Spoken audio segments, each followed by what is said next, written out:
And I would like to invite the Honorable Barack Obama, President of the United States of America, to address us.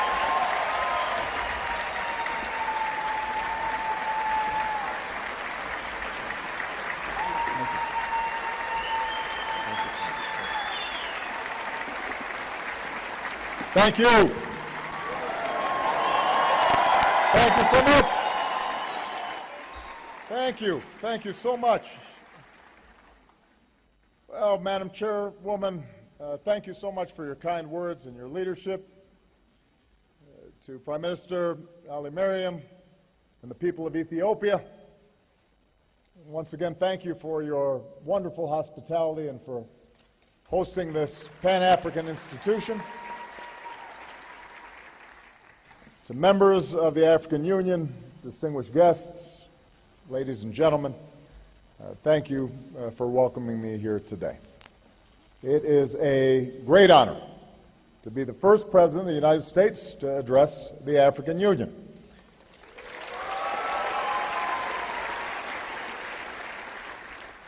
I'm grateful for this opportunity to speak to the representatives of more than 1 billion people of the great African continent. We're joined today by citizens, by leaders of civil society, by faith communities, and I'm especially pleased to see so many young people who embody the energy and optimism of today's Africa. Hello. Thank you for being here. I stand before you as a proud American. I also stand before you as the son of an African.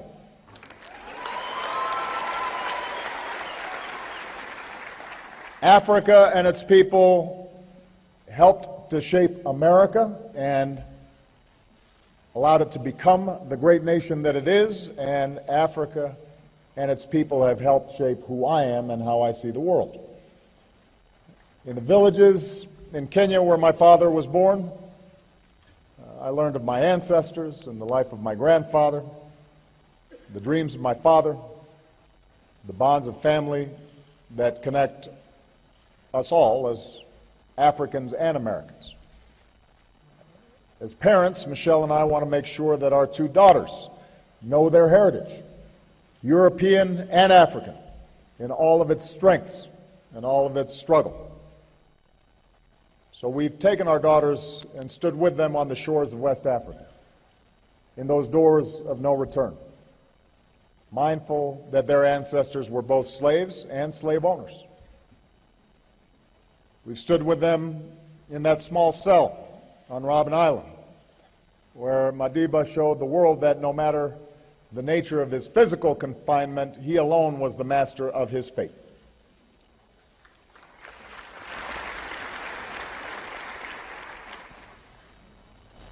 For us, for our children, Africa and its people teach us a powerful lesson: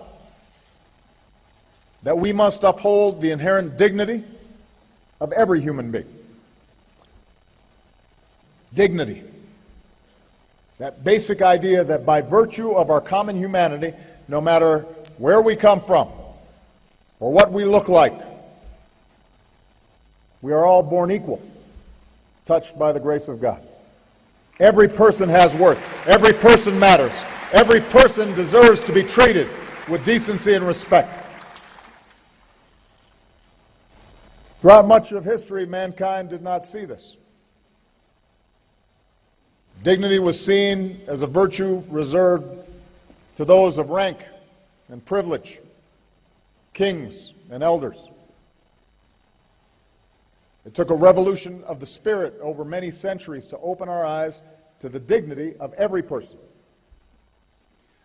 And around the world, generations have struggled to put this idea into practice in laws and in institutions. So too here in Africa. This is the cradle of humanity. And ancient African kingdoms were home to great libraries and universities. But the evil of slavery took root, not only abroad, but here on the continent. Colonialism skewed Africa's economy and robbed people of their capacity to shape their own destiny. Eventually, liberation movements grew. And 50 years ago, in a great burst of self-determination, Africans rejoiced as foreign flags came down and your national flags went up. As South Africa's Albert Lutuli said at the time, the basis for peace and brotherhood in Africa is being restored by the resurrection of national sovereignty and independence, of equality and the dignity of man. A half-century into this independence era, it is long past time to put aside old stereotypes of an Africa forever mired in poverty and conflict. The world must recognize Africa's extraordinary progress. Today, Africa is one of the fastest growing regions in the world. Africa's middle class is projected to grow to more than 1 billion consumers, with hundreds of mobile phones, hundreds of millions of mobile phones, surging access to the internet. Africans are beginning to leapfrog old technologies into new prosperity. Africa is on the move. A new Africa is emerging. Propelled by this progress and in partnership with the world, Africa has achieved historic gains in health. The rate of new HIV/AIDS infections has plummeted. African mothers are more likely to survive childbirth and have healthy babies. Deaths from malaria have been slashed, saving the lives of millions of African children. Millions have been lifted from extreme poverty. Africa has led the world in sending more children to school. In other words, more and more African men, women, and children are living with dignity and with hope.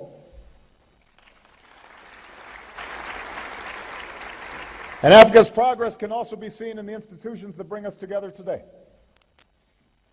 When I first came to sub-Saharan Africa as a president, I said that Africa doesn't need strong men, it needs strong institutions. And one of those institutions can be the African Union. Here you can come together with a shared commitment to human dignity and development. Here your 54 nations pursue a common vision of an integrated, prosperous, and peaceful Africa. As Africa changes, I've called on the world to change its approach to Africa. So many Africans have told me, we don't want just aid, we want trade that fuels progress. We don't want patrons, we want partners who help us build our own capacity to grow. We don't want the indignity of dependence, we want to make our own choices and determine our own future. And as president, I've worked to transform America's relationship with Africa so that we're truly listening to our African friends and working together as equal partners. And I'm proud of the progress that we've made. We've boosted American exports to this region, part of trade that supports jobs for Africans and Americans. To sustain our momentum, and with the bipartisan support of some of the outstanding members of Congress who are here today, 20 of them who are here today, I recently signed the 10-year renewal of the African Growth and Opportunity Act, and I want to thank them all. Why don't they stand very briefly so you can see them, because they've done outstanding work.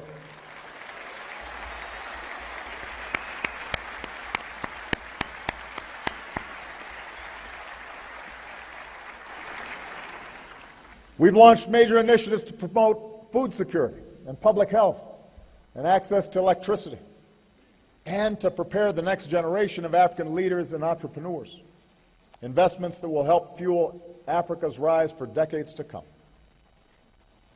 Last year, as the chairwoman noted, I welcomed nearly 50 African presidents and prime ministers to Washington so we could begin a new chapter of cooperation. And by coming to the African Union today, I'm looking to build on that commitment. I believe Africa's rise is not just important for Africa, it's important to the entire world. We will not be able to meet the challenges of our time, from ensuring a strong global economy, to facing down violent extremism, to combating climate change, to ending hunger and extreme poverty, without the voices and contributions of 1 billion Africans. Now, even with Africa's impressive progress, we must acknowledge that many of these gains rest on a fragile foundation. Alongside new wealth, hundreds of millions of Africans still endure extreme poverty. Alongside high-tech hubs of innovation, many Africans are crowded into shanty towns without power or running water, a level of poverty that's an assault on human dignity. Moreover, as the youngest and fastest growing continent, Africa's population in the coming decades will double to some 2 billion people, and many of them will be young, under 18. Now, on the one hand, this could bring tremendous opportunities as these young Africans harness new technologies and ignite new growth and reforms.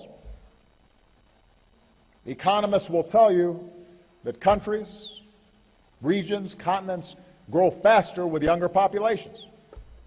It's a demographic edge and advantage, but only if those young people are being trained. We need only to look at the Middle East and North Africa to see that large numbers of young people with no jobs and stifled voices can fuel instability and disorder. I suggest to you that the most urgent task facing Africa today and for decades ahead is to create opportunity for this next generation.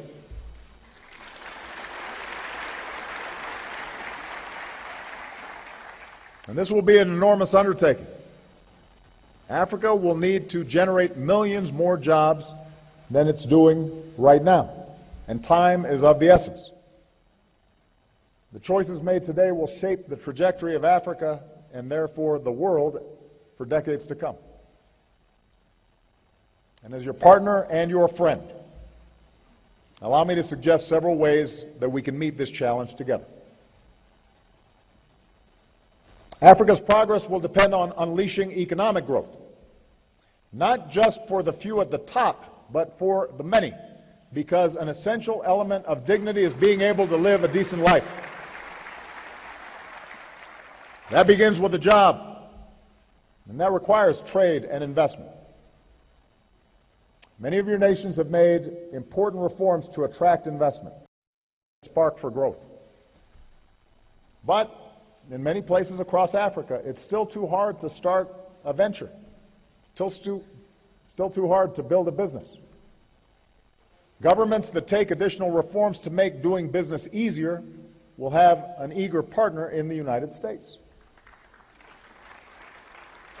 And that includes reforms to help Africa trade more with itself, as the chairwoman and I discussed before we came out here today. Because the biggest markets for your goods are often right next door. You don't have to just look overseas for growth. You can look internally.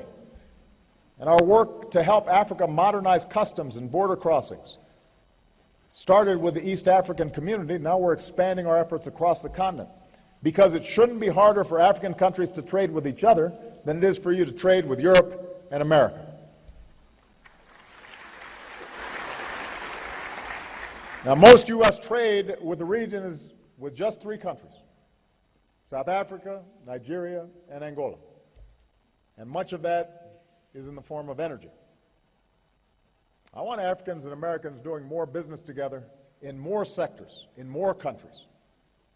So we're increasing trade missions to places like Tanzania, Ethiopia, Mozambique. We're working to help more Africans get their goods to market. Next year, we'll host another U.S.-Africa Business Forum to mobilize billions of dollars in new trade and investment. So we're buying more of each other's products and all growing together. Now, the United States isn't the only country that sees your growth as an opportunity, and that is a good thing. When more countries invest responsibly in Africa, it creates more jobs and prosperity for us all. So I want to encourage everybody to do business with Africa. And African countries should want to do business with every country. But economic relationships can't simply be about building countries' infrastructure with foreign labor or extracting Africa's natural resources. Real economic partnerships have to be a good deal for Africa. They have to create jobs and capacity for Africans. And that includes the point that Chairwoman Zuma made about illicit flows with multinationals, which is one of the reasons that we've been a leading advocate working with the G7 to assist in making sure that there's honest accounting when businesses are investing here in here in Africa, and making sure that capital flows are properly accounted for. That's the kind of partnership America offers. Nothing will unlock Africa's economic potential more than ending the cancer of corruption. And you are right that it is not just a problem of Africa, it is a problem of those who do business with Africa. It is not unique to Africa. Corruption exists all over the world, including in the United States. But here in Africa, corruption drains billions of dollars from economies that can't afford to lose billions of dollars. That's money that could be used to create jobs and build hospitals and schools. And when someone has to pay a bribe just to start a business or go to school or get an official to do the job they're supposed to be doing anyway, that's not the African way. It undermines the dignity of the people you represent. Only Africans can end corruption in their countries. As African governments commit to take action, the United States will work with you to combat illicit financing and promote good governance and transparency and rule of law. And we already have strong laws in place that say to U.S. companies, you can't engage in bribery to try to get business, which not all countries have. And we actually enforce it and police it. And let me add that criminal networks are both fueling corruption and threatening Africa's precious wildlife, and with it the tourism that many African economies count on. So America also stands with you in the fight against wildlife trafficking. That's something that has to be addressed. But ultimately, the most powerful antidote to the old ways of doing things is this new generation of African youth. History shows that the nations that do best are the ones that invest in the education of their people.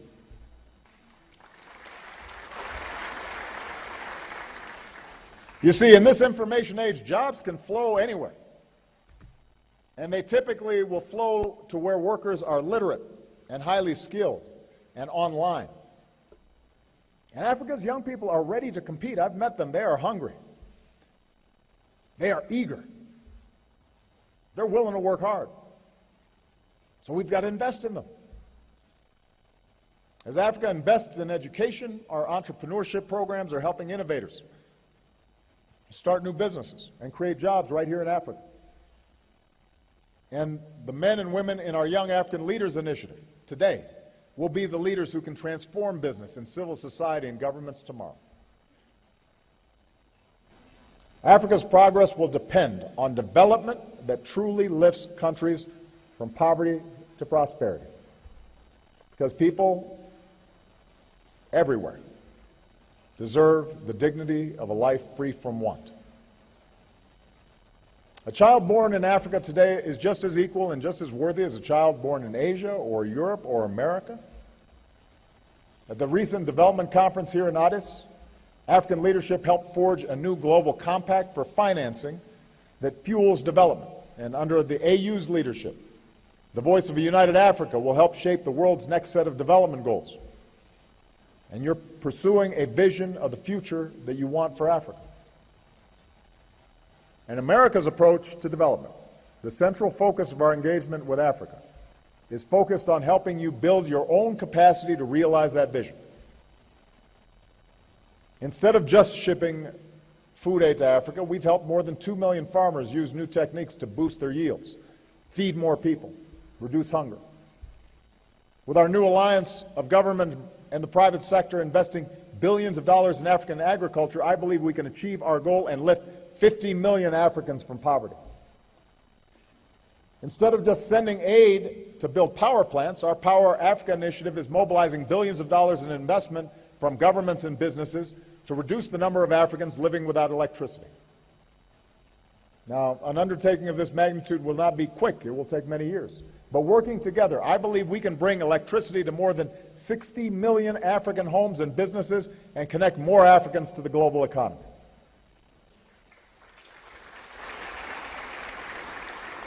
Instead of just telling Africa, you're on your own in dealing with climate change, we're delivering new tools and financing to more than 40 African nations to help them prepare and adapt. By harnessing the wind and sun, your vast geothermal energy, and rivers for hydropower, you can turn this climate threat into an economic opportunity. And I urge Africa to join us in rejecting old divides between North and South so we can forge a strong global climate agreement this year in Paris. Because sparing some of the world's poorest people from rising seas, more intense droughts, shortages of water and food is a matter of survival and a matter of human dignity. Instead of just sending medicine, we're investing in better treatments and helping Africa prevent and treat diseases. As the United States continues to provide billions of dollars in the fight against HIV/AIDS, and as your countries take greater ownership of health programs, we're moving toward a historic accomplishment: the first AIDS-free generation.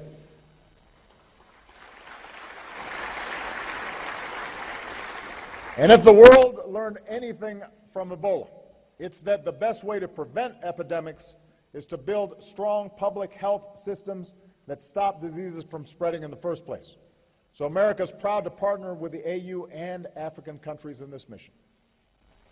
Today I can announce that of the $1 billion that the United States is devoting to this work globally, half will support efforts here in Africa.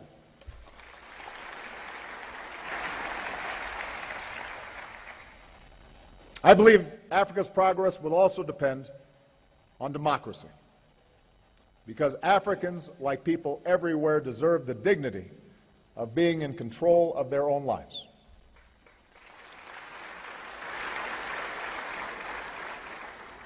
We all know what the ingredients of real democracy are. They include free and fair elections, but also freedom of speech and the press, freedom of assembly. These rights are universal. They're written into African constitutions.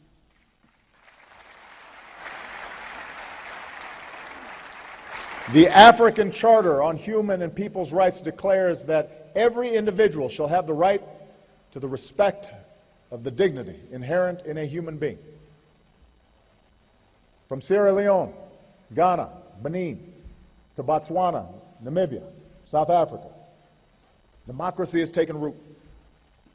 In Nigeria, more than 28 million voters bravely cast their ballots, and power transferred as it should, peacefully.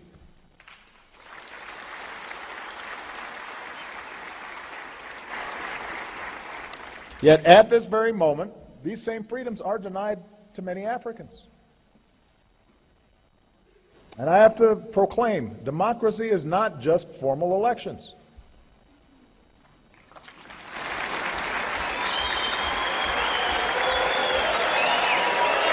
You know, when journalists are put behind bars for doing their jobs, or activists are threatened as governments crack down on civil society,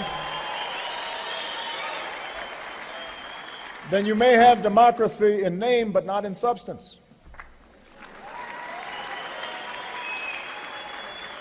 And I'm convinced that nations cannot realize the full promise of independence until they fully protect the rights of their people.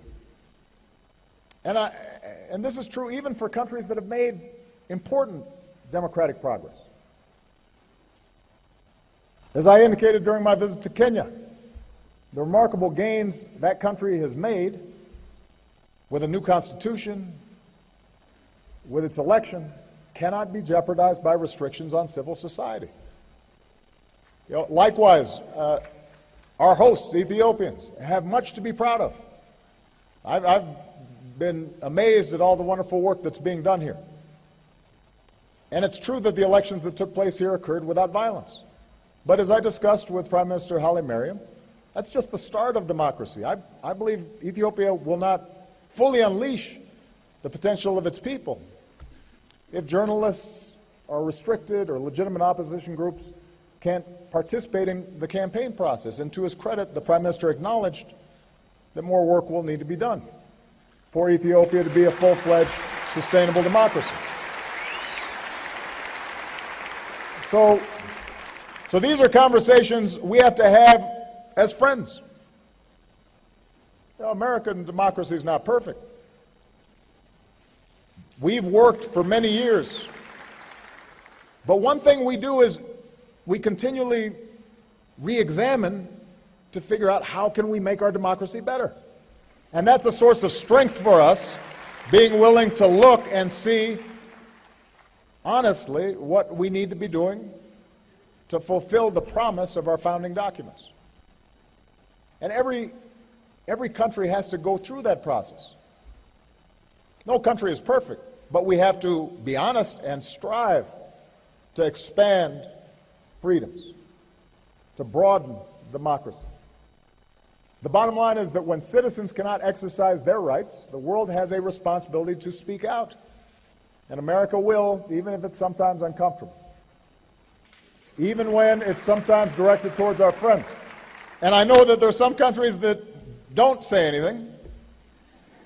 And maybe that's easier to, for leaders to deal with. But you're kind of stuck with us. This is how we are. We believe in these things. We're going to keep on talking about it. And I want to repeat, we do this not because we think our democracy is perfect or we think that every country has to follow precisely our path. For more than 2 centuries since our independence, we're still working on perfecting our union. We're not immune from criticism. When we fall short of our ideals, we strive to do better. But when we speak out for our principles, at home and abroad, we stay true to our values, and we help lift up the lives of people beyond our borders. And we think that's important. And it's especially important, I believe, for those of us of African descent, because we've known what it feels like to be on the receiving end of injustice. We know what it means to be discriminated against. We know what it means to be jailed.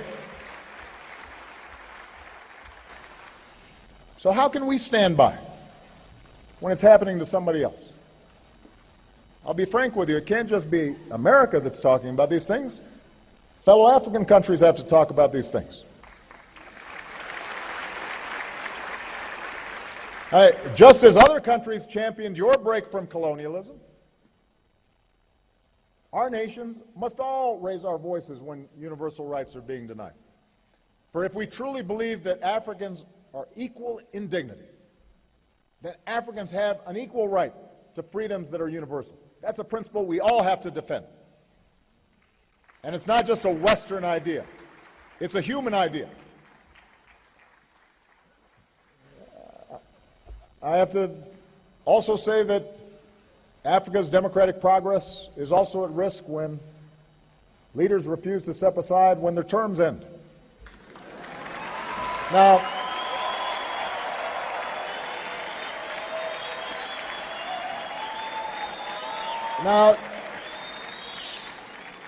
let me be honest with you. I do not understand this.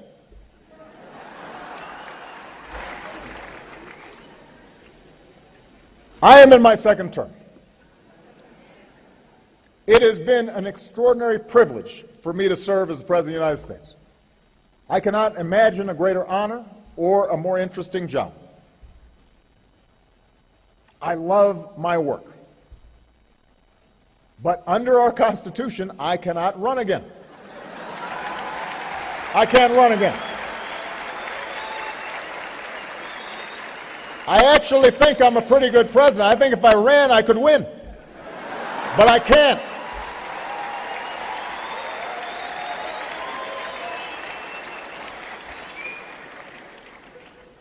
So there's a lot that I'd like to do to keep America moving, but the law is the law. And no one person is above the law, not even the president.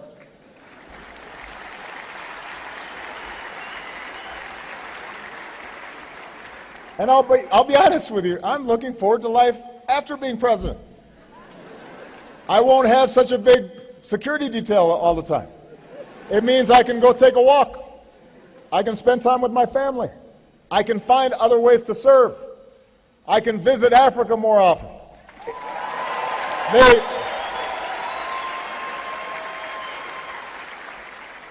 The point is, I don't understand why people want to stay so long. Especially when they've got a lot of money.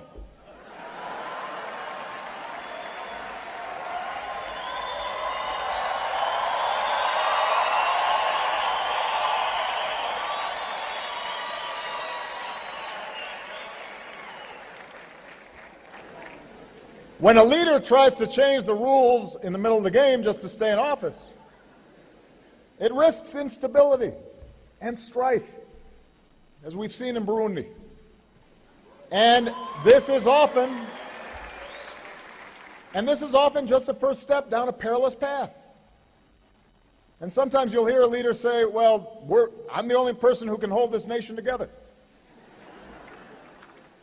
If that's true, then that leader has failed to truly build their nation. You look at Nelson Mandela. Madiba, like George Washington, forged a lasting legacy, not only because of what they did in office, but because they were willing to leave office and transfer power peacefully.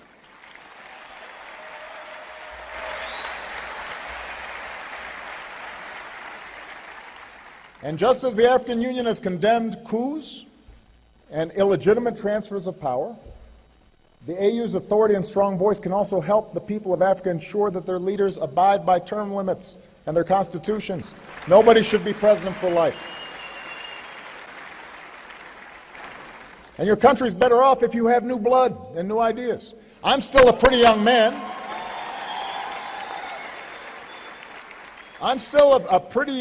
But I know that somebody with new energy and new insights will be good for my country. It will be good for yours too in some cases. Africa's progress will also depend on security and peace, because an essential part of human dignity is being safe and free from fear. In Angola, Mozambique, Liberia, Sierra Leone, we've seen conflicts end and countries work to rebuild. But from Somalia and Nigeria to Mali and Tunisia, terrorists continue to target innocent civilians. Many of these groups claim the banner of religion, but hundreds of millions of African Muslims know that Islam means peace. And we must call groups like Al-Qaeda, ISIL, Al-Shabaab, Boko Haram, we must call them what they are: murderers.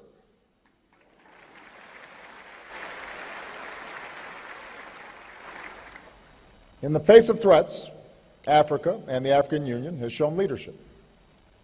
Because of the AU force in Somalia, Al-Shabaab controls less territory and the Somali government is growing stronger. In Central Africa, the AU-led mission continues to degrade the Lord's Resistance Army. In the Lake Chad Basin, forces from several nations with the backing of the AU are fighting to end Boko Haram's senseless brutality. And today we salute all those who serve to protect the innocent, including so many brave African peacekeepers. Now, as Africa stands against terror and conflict, I want you to know that the United States stands with you. With training and support, we're helping African forces grow stronger. The United States is supporting the AU's effort to strengthen peacekeeping, and we're working with countries in the region to deal with emerging crises with the African Peacekeeping Rapid Response Partnership. The world must do more to help as well.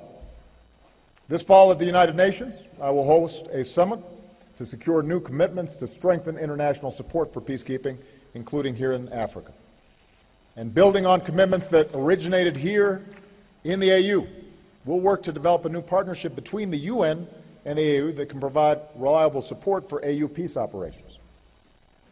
If African governments and international partners step up with strong support, we can transform how we work together to promote security and peace in Africa. Now, our efforts to ensure our shared security must be matched by a commitment to improved governance. Those things are connected. Good governance is one of the best weapons against terrorism and instability. Our fight against terrorist groups, for example, will never be won if we fail to address legitimate grievances that terrorists may try to exploit, if we don't build trust with all communities, if we don't uphold the rule of law. There's a saying, and I believe it is true: if we sacrifice liberty in the name of security, we risk losing both.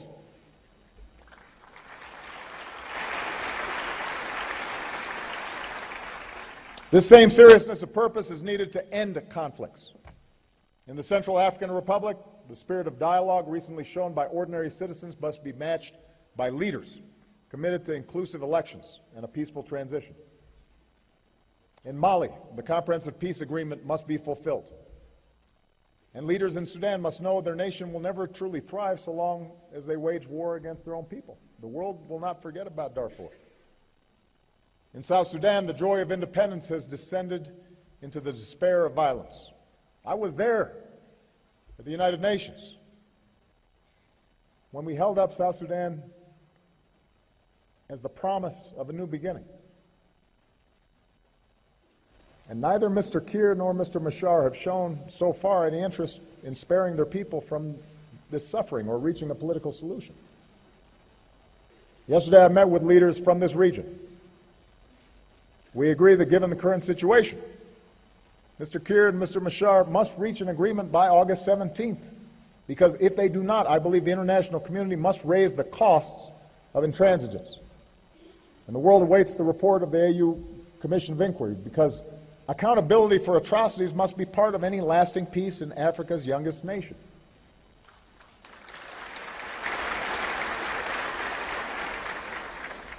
And finally, Africa's progress will depend on upholding the human rights of all people, for if each of us is to be treated with dignity, each of us must be sure to also extend that same dignity to others. As president, I make it a point to meet with many of our young African leaders, and one was a young man from Senegal. He said something wonderful about being together with so many of his African brothers and sisters.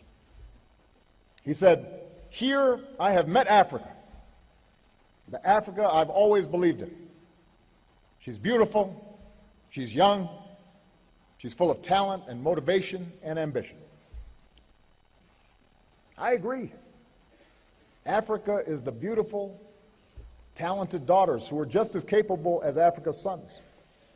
And as a father, I believe that my two daughters have to have the same chance to pursue their dreams as anybody's son, and that same thing holds true for girls here in Africa.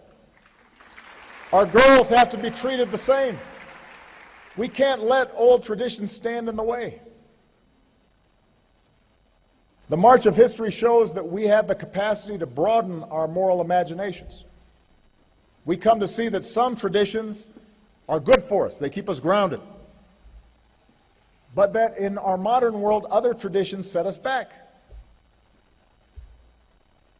When African girls are subjected to the mutilation of their bodies or forced into marriage at the ages of 9 or 10 or 11, that sets us back.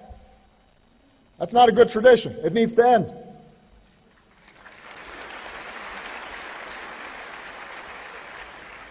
When more than 80% of new HIV cases in the hardest hit countries are teenage girls, that's a tragedy. That sets us back.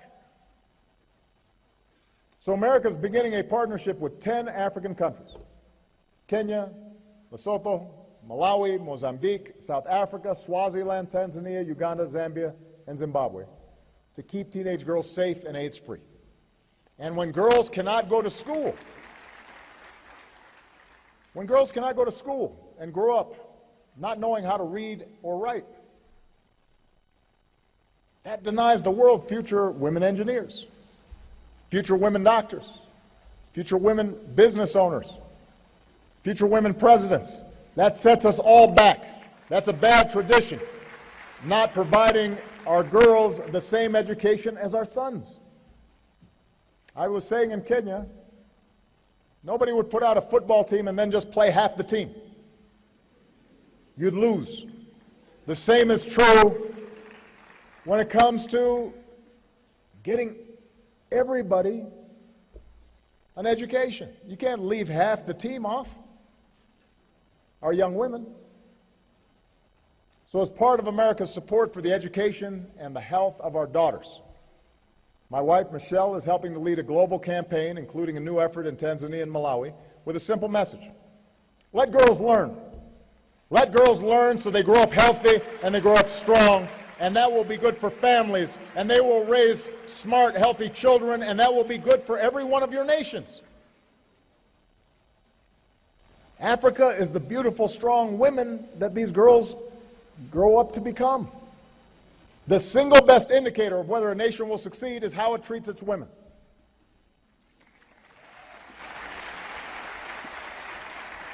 When women have health care and women have education, families are stronger, communities are more prosperous, children do better in school, nations are more prosperous. Look at the amazing African women here in this hall. If you want your country to grow and succeed, you have to empower your women. And if you want to empower more women, America will be your partner. Let's work together. Let's work together to stop sexual assault and domestic violence. Let's make clear that we will not tolerate rape as a weapon of war. It's a crime, and those who commit it must be punished. Let's lift up the next generation of women leaders who can help fight injustice and forge peace and start new businesses and create jobs. And some might hire some men, too.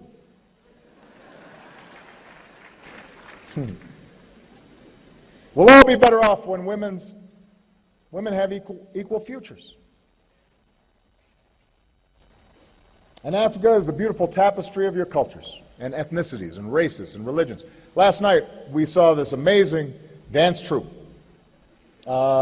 made up of street children who had formed a dance troupe, and they performed for the Prime Minister and myself. And there are 80 different languages, and I don't know how many ethnic groups. And there were like 30 different dances that were being done, and the Prime Minister was trying to keep up with, okay, I think that's one Zomoro, and they were moving fast. And that diversity here in Ethiopia is representative of diversity all throughout Africa. And that's a strength. Now, yesterday I had the privilege to view Lucy. You may know Lucy. She's our ancestor, more than 3 million years old.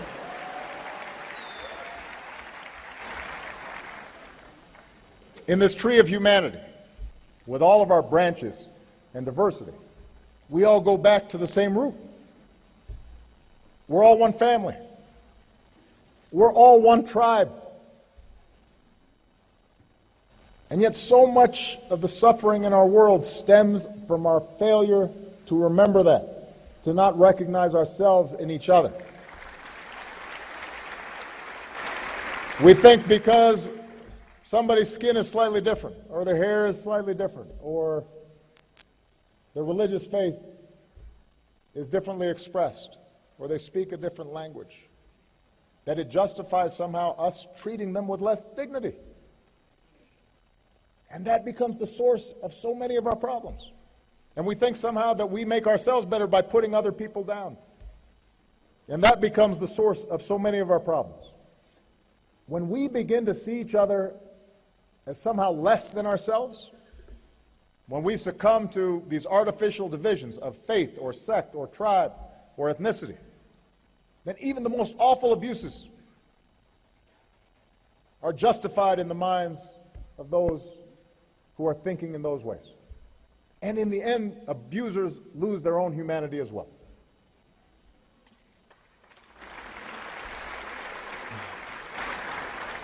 Nelson Mandela taught us To be free is not merely to cast off one's chains, but to live in a way that respects and enhances the freedom of others. Every one of us is equal. Every one of us has worth. Every one of us matters. And when we respect the freedom of others, no matter the color of their skin or how they pray or who they are or who they love, we are all more free. Your dignity depends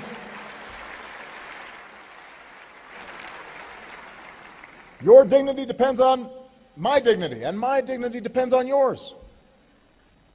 Imagine if everyone had that spirit in their hearts. Imagine if governments operated that way.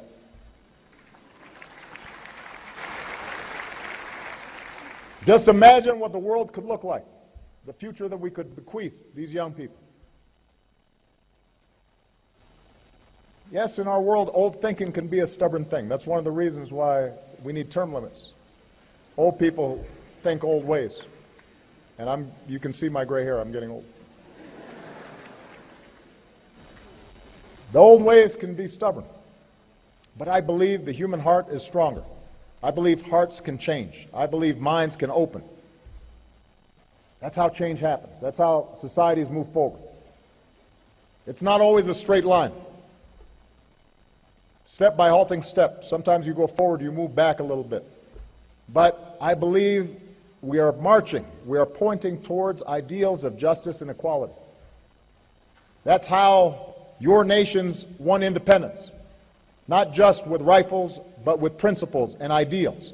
That's how African Americans won our civil rights. That's how South Africans, black and white, tore down apartheid. That's why I can stand before you today as the first African American president of the United States.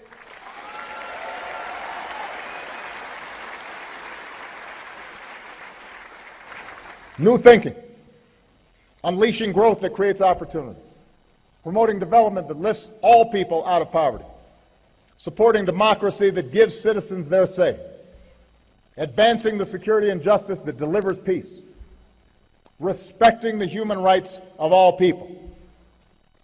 These are the keys to progress, not just in Africa, but around the world. And this is the work that we can do together. And I am hopeful.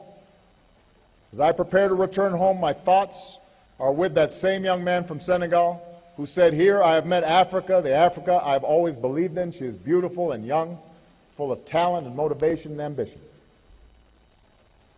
To which I would simply add, as you build the Africa you believe in, you will have no better partner, no better friend than the United States of America. God bless Africa.